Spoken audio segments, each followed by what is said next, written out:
Tretjo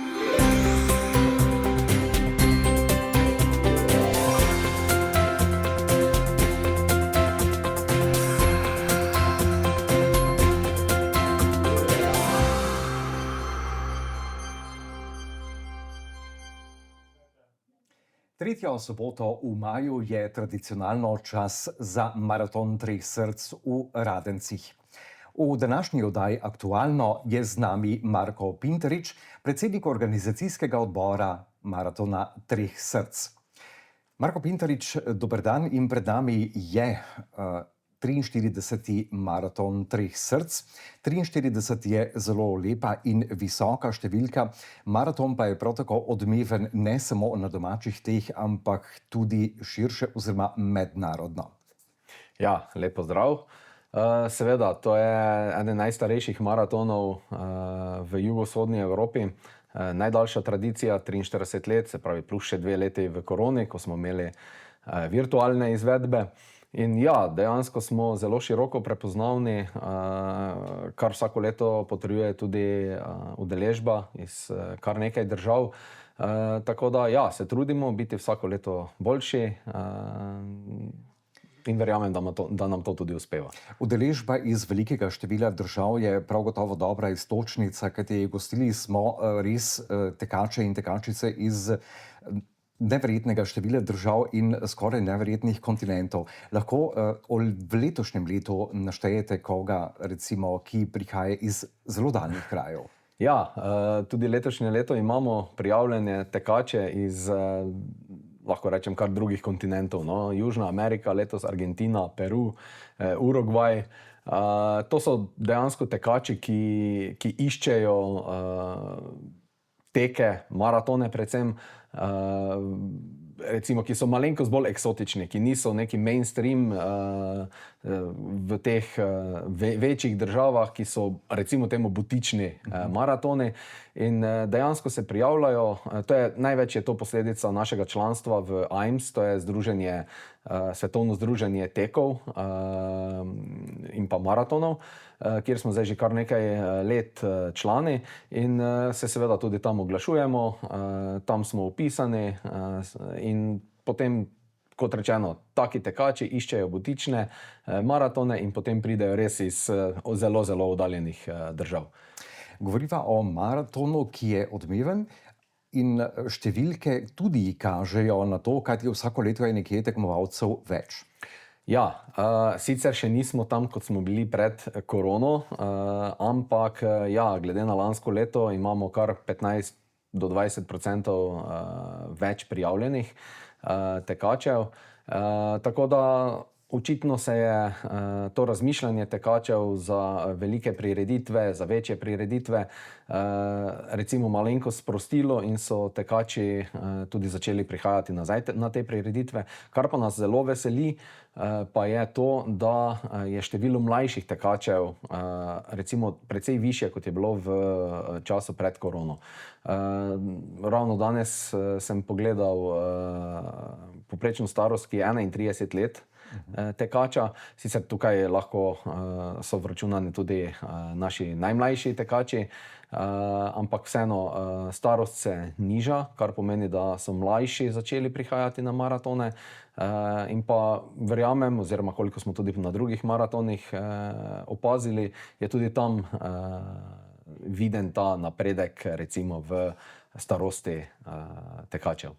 Velikokrat sva omenila maraton, ampak maraton v Radencih ni samo maraton, to je celodnevno športno dogajanje z maratonom na 42 kilometrov, potem je tek na 21 kilometrov, imava tudi pohod, nordijsko hojo in še marsikaj bi lahko našteli. Skratka, Maraton treh src v Radencih postaja ena zelo široko zasnovana prireditev z veliko spremljajočim dogajanjem.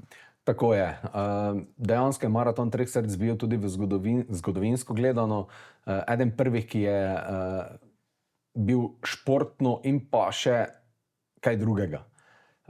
V preteklosti so večinoma vsi se fokusirali samo na tek, v Radencih pa je vedno bil to dogodek v širšem smislu, ne le tek.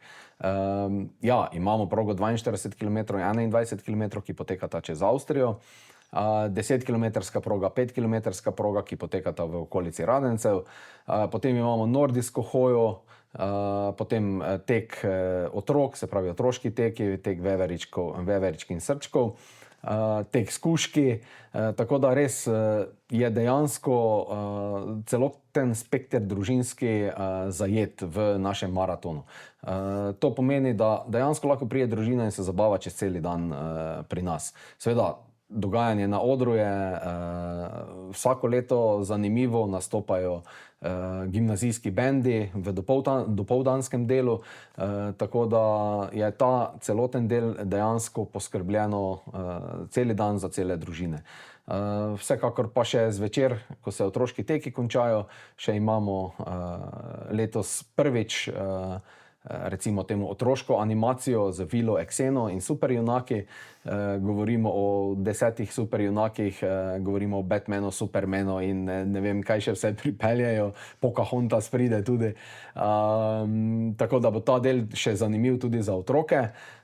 In pa seveda še kot nekakšno piko na i dneva bo nastopil tudi Leopold I.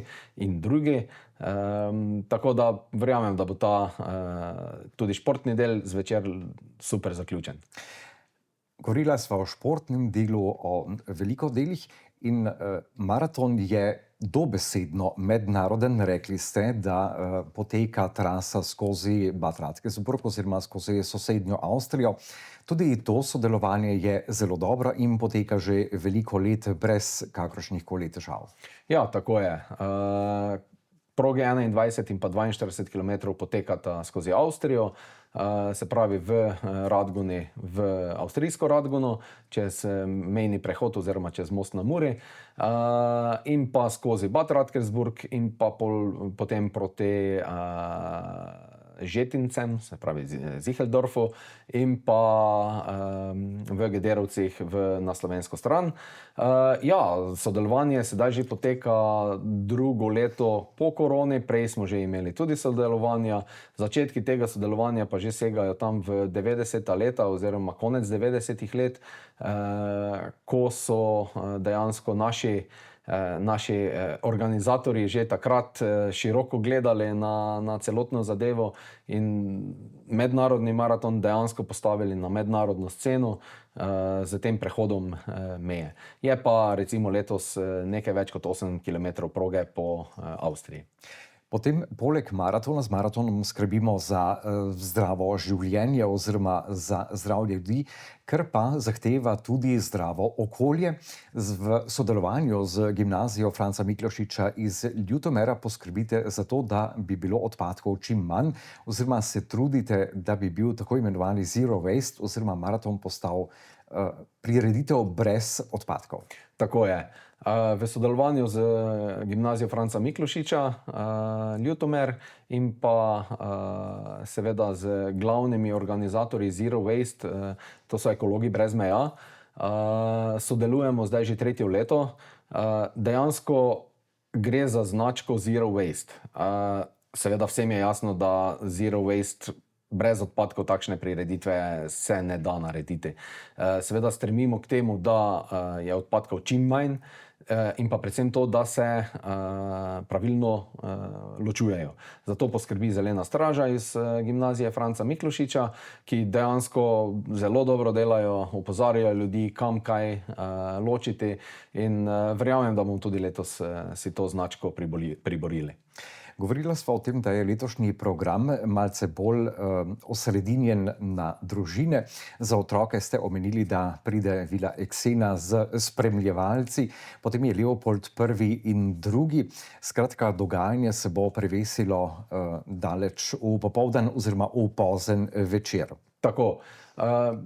Na hitro, če opišem popoldanski del, začnemo z dobrodelnim tekom, ki ga v sodelovanju z radgonskimi Lionsi organiziramo. Gre za dobrodelni tek Gorazda Giderja, našega žal veliko prehitro preminulega člana, zelo poznanega Pomurca, mislim, da ga ni treba posebej predstavljati.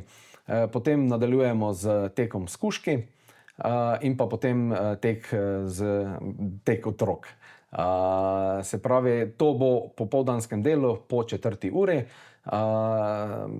Verjamemo, da bo udeležba zelo dobra, pričakujemo okoli 1200-1300 tekačev, otrok. In kot pika na i, kot rečeno, Vila Eksena in pa Leopold I. in II. Ampak s tem se dogajanje v Radencih še ne konča. Tudi prihodnji dan je občina Radenci poskrbela za vse, ki jo bodo obiskali, pa morda ostali še kakšen dan dlje za koncert. Tako je. Tudi nedelja bo zelo pestra. Zvečer ob 8. uri bo koncert Džibonija v organizaciji Radencev, se pravi občine Radenci. Verjamemo, da bo to res lep zaključek tega celotnega dogajanja v maratonskem vikendu, tako da tudi tja vsi vabljeni.